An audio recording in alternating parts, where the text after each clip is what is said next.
बिहार शिक्षा विभाग और राजभवन एक बार फिर से आमने सामने आ गया है। एसीएस के पाठक ने राज्यपाल के उस आदेश पर गंभीर आपत्ति जताई है जिसमें कुलपतियों को मीटिंग में शामिल होने से रोक दिया गया था। के पाठक ने राजभवन सचिवालय को शिक्षा विभाग के कार्य में हस्तक्षेप नहीं करने की सलाह भी दे डाली है। नमस्कार, आप देख रहे हैं दर्श न्यूज। मैं हूं आपके साथ रितेश शर्मा। बिहार के मुख्यमंत्री तक को हैसियत दिखा चुके के पाठक सरकारी परिसर में बिहार सरकार के अफसरों को अपशब्द कहते हुए दो बार वायरल होने के बावजूद मुख्यमंत्री नीतीश कुमार की प्रशंसा के पात्र रहे भारतीय प्रशासनिक सेवा के ईमानदार अफसर के पाठक एक बार फिर बड़ी लड़ाई के लिए उतर गए हैं। के पाठक ने अब राज्यपाल को औकात बताई है। पिछली लड़ाई में उन्होंने महागठबंधन सरकार के शिक्षा मंत्री प्रोफेसर चंद्रशेखर का विभाग बदलवा दिया था। फिर ठंड के कारण छुट्टी के विवाद में पटना के तत्कालीन जिलाधिकारी डॉक्टर चंद्रशेखर के स्थानांतरण में भी उनकी ही जीत मानी गई थी। अब वो बिहार के कुलाधिपति से सीधे भिड़ गए हैं। कुलाधिपति यानी बिहार के राज्यपाल से उन्होंने राज्यपाल के प्रति सम्मान का जिक्र करते हुए कुलाधिपति को विश्वविद्यालयों के कुलपति प्रति कुलपति की तरह अधिकारी बताते हुए लिखा है कि वो शिक्षा विभाग को आदेश नहीं दे सकते हैं। बिहार में राजभवन और शिक्षा विभाग की टकराहट अब दो आईएएस अधिकारियों की ईगो यानी अहंकार की लड़ाई बनती जा रही है। शिक्षा विभाग के अपर मुख्य सचिव के पाठक ने राज्यपाल सह कुलाधिपति राजेंद्र विश्वनाथ आर्लेकर के प्रधान सचिव रॉबर्ट एल चोंगथू को काफी सख्त लहजे में चिट्ठी लिखी है। इसमें कई नियमों का हवाला दिया गया है जिसमें बताया गया है कि राज्यपाल को क्या क्या अधिकार हैं। इसकी कॉपी बिहार के सभी विश्वविद्यालयों बीएएसयू को छोड़ करके कुलपतियों को सूचना और आवश्यक कार्रवाई के लिए भेजी गई है। शिक्षा विभाग के अपर मुख्य सचिव के पाठक ने बिहार के राज्यपाल सह विश्वविद्यालयों के कुलाधिपति के प्रधान सचिव रॉबर्ट एल चोंगथू के नाम शुक्रवार को एक पत्र जारी किया है। के पाठक ने चिट्ठी में लिखा है, राज्यपाल को शिक्षा विभाग से बात करने का अधिकार नहीं है। राज्य के विश्वविद्यालयों के चांसलर एक सामान्य अधिकारी हैं, ठीक वैसे ही जैसे कुलपति, रजिस्ट्रार, डीन, प्रॉक्टर जैसे अधिकारी होते हैं। राज्यपाल यानी चांसलर शिक्षा विभाग को कोई निर्देश जारी नहीं कर सकता है। के पाठक ने कहा है कि राज्यपाल यूनिवर्सिटी में अराजकता फैला रहे हैं।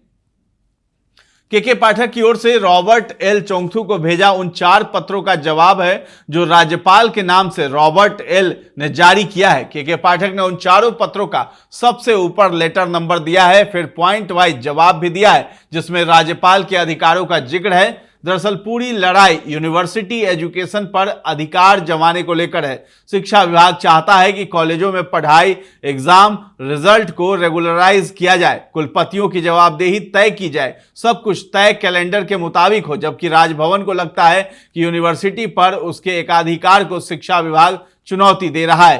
के पाठक ने अंग्रेजी में पूरी चिट्ठी लिखी है।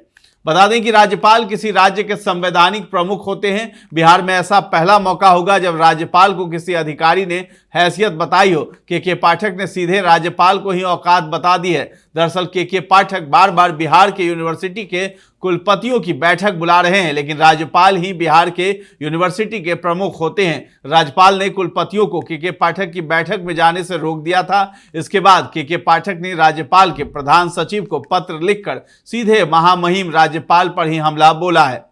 दरअसल बिहार के यूनिवर्सिटी के कामकाज में शिक्षा विभाग के बार बार के हस्तक्षेप पर राज्यपाल के प्रधान सचिव ने शिक्षा विभाग को पत्र लिखा था। के पाठक ने राज्यपाल के प्रधान सचिव को जवाब भेजकर सीधे राज्यपाल को ही हैसियत बता दिया है। पाठक ने राज्यपाल के प्रधान सचिव को पत्र लिखकर कहा है कि वो यह स्पष्ट करें कि राज्यपाल के प्रधान सचिव के रूप में वो राज्यपाल या कुलाधिपति के निर्देशों से अवगत करा रहे हैं। पाठक ने कहा है कि यदि निर्देश राज्यपाल की ओर से है तो उन्हें मुख्यमंत्री या शिक्षा विभाग के मंत्री से बात करनी चाहिए। राज्यपाल को राज्य सरकार के अधिकारियों से सीधे संवाद नहीं करना चाहिए। बता दें कि राज्यपाल बिहार के सारे यूनिवर्सिटी के चांसलर यानी कुलाधिपति होते हैं। के पाठक ने चांसलर की औकात बताई है। पाठक ने अपने पत्र में कहा है कि यदि प्रधान सचिव कुलाधिपति के निर्देशों से अवगत करा रहे हैं तो इस विभाग को शिक्षा विभाग के मामलों में कुलाधिपति के हस्तक्षेप पर बहुत गंभीर आपत्ति है।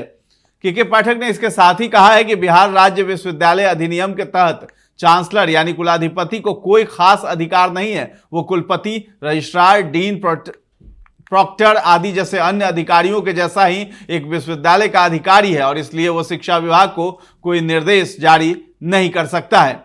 के पाठक ने कहा है कि कुलाधिपति को शिक्षा विभाग के निर्देशों के खिलाफ विश्वविद्यालय के किसी अधिकारी को कोई निर्देश जारी करने का कोई अधिकार नहीं है।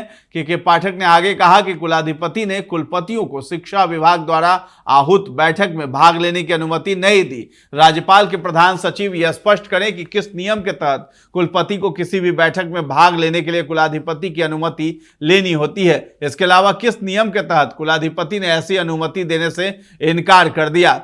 के पाठक ने अपनी चिट्ठी में लिखा है कि राज्यपाल के प्रधान सचिव ने 21/12/2023 को पत्र लिखकर प्राथमिक और माध्यमिक शिक्षा से संबंधित मुद्दों पर चर्चा की है। इसलिए राज्यपाल के प्रधान सचिव ये बताएं कि कानून के किन प्रावधानों के तहत कुलाधिपति कार्यालय प्राथमिक माध्यमिक शिक्षा से संबंधित मामलों से निपटने का हकदार है। के पाठक ने अपने पत्र में यह भी लिखा कि कोई भी कानून चांसलर को विश्वविद्यालय के अधिकारियों के बीच विद्रोही व्यवहार को भड़काने और पूर्ण अराजकता पैदा करने की अनुमति नहीं देता है। कुलाधिपति विश्वविद्यालयों के अधिकारियों को विभाग की अवहेलना करने के लिए नहीं कह सकते हैं। ऐसे में आपको सलाह दी जाती है कि आप शिक्षा विभाग के मामलों में हस्तक्षेप करने से बचें।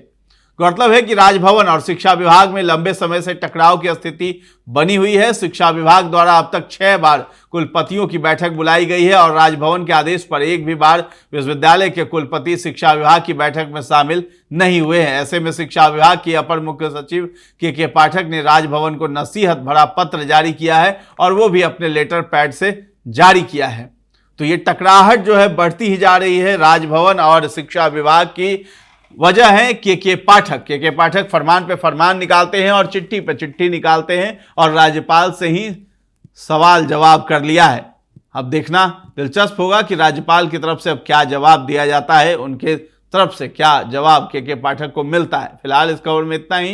ये जानकारी कैसी लगी है कमेंट सेक्शन में जाकर जरूर बताएं और हमारे चैनल को अब तक सब्सक्राइब नहीं किया है तो कर लीजिए और हमारा फेसबुक पेज है उसे भी लाइक और फॉलो कर लीजिए। धन्यवाद।